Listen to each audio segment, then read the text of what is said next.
अस्सलामुअलैकुम, this is me Aksar Nasrullah. Welcome to my YouTube channel. आज का अस्सलामुअलैकुम अस्सलामुअलैकुम दिस इज़ मी अस्सलामुअलैकुम this is me Aksar Nasrullah. Welcome to my YouTube channel. अस्सलामुअलैकुम अस्सलामुअलैकुम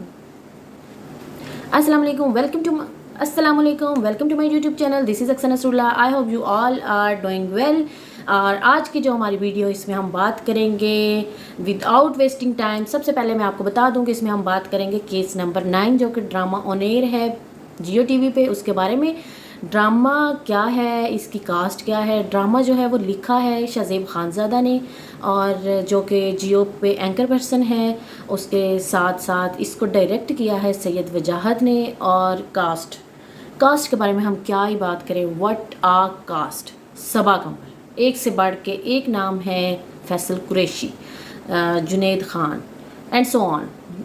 और बात यह है कि इस ड्रामे को जिस बंदे ने लिखा है, उसने भी अपनी पूरी प्रॉपर रिसर्च करके लिखा है। ऐसे नहीं है कि उसने लिख दिया है और कहीं से जैसे बाकी ड्रामास बनते हैं और ठीक है अच्छा है, स्टोरी इस तरह की है कि लव स्टोरी है, या फिर स्टोरी इस तरह की होती है जैसे सास बहू और इस तरह की। हमारे डिफरेंट जो सोसाइटी के अंदर डिफरेंट करेक्टर्स होते हैं, ज़ाहिर है वो लोगों को अट्रैक्ट करते हैं, तो लोग देखते हैं डिफरेंट ड्रामास को, अपने साथ लोग उसको रिलेट करते हैं। डिफरेंट जो करेक्टर्स होते हैं और डिफरेंट जो उनकी स्टोरीज़ होती हैं, लोगों को वो इम्प्रेस करती हैं, तो लोग उनसे जुड़ जाते हैं। लेकिन दिस ड्रामा जो है ये काइंड ऑफ ड्रामा है जिसमें आपको इन्फॉर्मेशन मिलती है, जिसकी प्रॉपर रिसर्च की गई है। ऐसे नहीं है कि बस वो ऊपर ऊपर से। उसके बाद इसकी इन्फॉर्मेशन है, हर हर हर हर हमारे सोसाइटी के बंदे के लिए है। ज़रूरी नहीं है कि अगर ये इसमें रेप केस है तो ये सिर्फ ख़वातीन के लिए है। ये हर हर हर इंसान के लिए है जिसके आसपास अल्लाह ना करे इस तरह की कोई घटिया हरकत हो रही है, तो उसने उसको टाइमली रिपोर्ट कैसे करना है, बचना कैसे है, इस तरह की जितनी भी चीज़ें, सब कुछ। और उसमें यह है कि ये जो केस नंबर 9 है, एक तो ये बहुत ब्लंट टॉपिक है फॉर अगर देखा जाए हमारे अदर ड्रामास जो है उनसे कंपेयर किया जाए, तो इस तरह का कोई टॉपिक जो और इतना डिटेल में नहीं आया। इसको डायरेक्ट किया गया है वो बेहतरीन तरीके से किया गया है। ये नहीं कि अच्छा, एक समटाइम्स ऐसे होता है कि स्टोरीज़ बहुत अच्छी हैं, लेकिन जो ऑडियंस होती है वो कह रही होती है कि इसको अगर इस तरह से डायरेक्ट किया जाता, इस तरह से डायरेक्ट किया जाता तो हो सकता है ये बेहतर हो सकता था। लेकिन नो, इन्होंने इसको लिखा अच्छा, इसको डायरेक्ट अच्छा किया। इसमें करेक्टर्स जिन लोगों ने किए वो लोग बहुत ज़्यादा चुन के लाए गए हैं, और ऐसा लग ही नहीं रहा कि उन्होंने इस पर एक्ट किया है। ये वाकई में ही रियलिटी लग रही है। तो इस वजह से इसमें सबसे ज़्यादा जो है वो इन्फॉर्मेशन है। और उन्होंने जिस तरीके से इसको दिखाया है, एक एक चीज़ की इन्फॉर्मेशन दी है। किस तरीके से उन्होंने वो कोर्ट वाले सीन्स दिखाए हैं, किस तरीके से उन्होंने उसके घर का जो सबा कमर का अपने घर वालों के साथ रिलेशन है वो दिखाया है। किस तरह से जो करैक्टर है इंस्पेक्टर शफीक का, उसने क्या किया, किस तरह से किया। मतलब यहाँ पे मैं स्टोरीज तो सुनाने के लिए नहीं हूँ बैठी कि फिर लोग बोर हो जाएंगे कि अच्छा स्टोरी जो है वो हमने तो देखी ऑलरेडी। तो मैं ये रेकमेंड करती हूँ, हाईली हाईली हाईली रिकमेंडेड है। जिन लोगों ने ये ड्रामा नहीं देखा उनको लाजमी देखना चाहिए, लाजमी देखना चाहिए, ताकि एक जो आपके सामने एक इतना बड़े लेवल पे एक चीज़ जो है वो बनाई गई है आपको इन्फॉर्मेशन देने के लिए, तो फिर लाजमी है कि आप देखो। ये वेस्टेज ऑफ टाइम नहीं है। बहुत से लोगों को लगता है कि ड्रामा देखना वेस्टेज ऑफ टाइम है। ये इससे आपको इन्फॉर्मेशन मिलेगी, आपको ये लाजमी देखना चाहिए।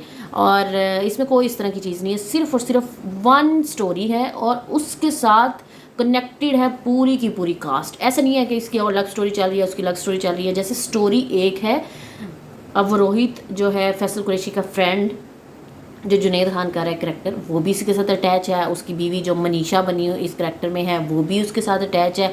लेकिन यहाँ पे जो है, और सबा कमर का जो करेक्टर है वो बहुत ज़्यादा स्ट्रॉन्ग है, और उसने किया भी बहुत अच्छे तरीके से उसको। और उसकी फैमिली के साथ जो उसका रिलेशन है वो बिल्कुल नेचुरल लग रहा है। हमेशा जो फैमिलीज़ होती हैं वो यही उनका रिएक्शन होता है और वो यही करती हैं।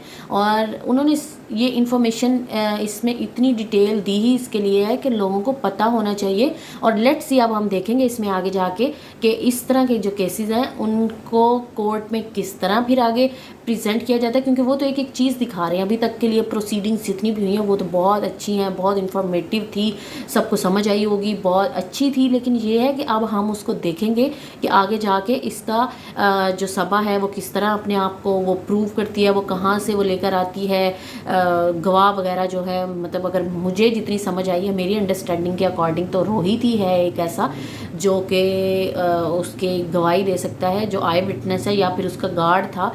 तो अब देखें, लेट्स सी क्या होता है, गार्ड देता है, वो देता है, या इंस्पेक्टर शफीक जो है वो बहुत सस्पिशियस करैक्टर है इसमें। कि मुझे लग रहा था कि जो इंस्पेक्टर शफीक है वो बहुत ही अच्छा है और बहुत नाइस होगा, और जो इसका बॉस होगा वो उसको इन्फ्लुएंस करेगा कि नहीं नहीं आप जो हो इस तरह से इसकी वो चेंज करो रिजल्ट्स और ये वो फलाना करो। लेकिन ये जो है ना ये ईमानदार होगा। लेकिन इंस्पेक्टर शफीक ने तो हमारी उम्मीदों पे जो है वो पानी फेर दिया है फ़िलहाल के लिए। लेकिन ये है कि उसमें कुछ ना कुछ आएगा। ऐसा नहीं हो सकता गो रशीद कोई वो करे करेक्टर करे और वो इस तरह का हो और वो इतना सही हो और वो छोड़ के साइड पे हो जाए, ऐसा नहीं होगा। उसका कोई मेन किरदार होगा इसके अंदर और वो आगे जाके हमें पता चलेगा। और दूसरी तरफ ये बात कर लेते हैं कि एक और बहुत इंपॉर्टेंट टॉपिक जो है वो इसमें लिखा गया है, दिखाया गया है, और वो बड़े अच्छे तरीके से दिखाया गया, नाइसली जिसको कहते हैं उस तरीके से दिखाया गया है। वो ये है कि किस तरह वर्क प्लेस पे ख़वातीन को हरास किया जाता है और उनको ज़बरदस्ती अपनी उन चीज़ों में इन्वॉल्व किया जाता है, और इस तरह से क्या वो बना के और फिर एंड पे कहा जाता है जी पैसे के लिए ऐसा किया जाता है। और ये बहुत इम्पॉर्टेंट है क्योंकि ये हमारे मुआशरे में बहुत सी जगहों पे इस तरह के लोग होते हैं जो जिनके पास पावर होती है और फिर वो अपने अंडर जितनी भी काम करने वाली ख़वातीन होती हैं उनको हरास करते हैं।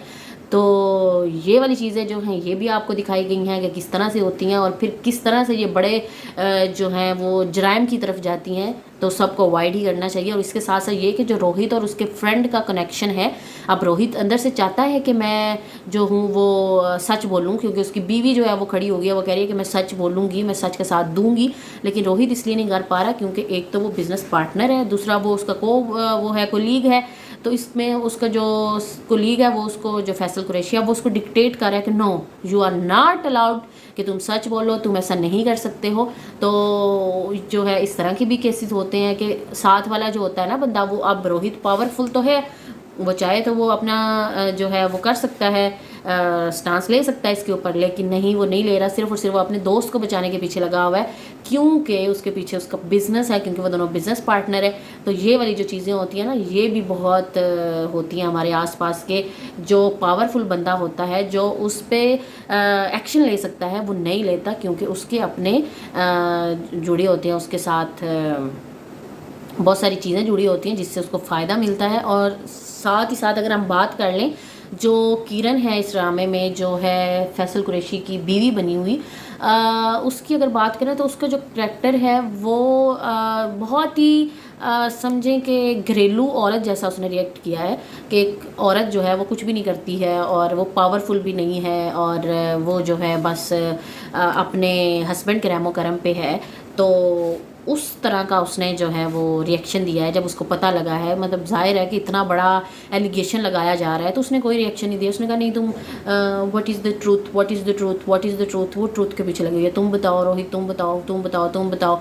मतलब इतनी सारी चीज़ें हो रही हैं तो उसने खुद से इन्वेस्टिगेट करने की उसने कोशिश ही नहीं किया। वो तो उसके फादर ने उसको कहा है कि तुम्हें जाना चाहिए, तुम्हें देखना चाहिए, तुम्हारी ज़िंदगी जुड़ी है इस इंसान के साथ, तो तुम्हें पता नहीं चलेगा तो तुम कैसे डिसीजन ले पाओगी। तो फिर वो जो है वो गई है और फिर जाके उसने वो देखा है और फिर उसने मनीषा को देखा है।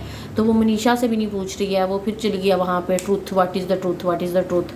तो अब रोहित ने क्लियर कह भी दिया है कि भाई अगर तुम क्या चाहती हो कि अगर मैं सच बोलूँ तो ये जो तुम्हारा मियाँ है ये जेल चला जाए।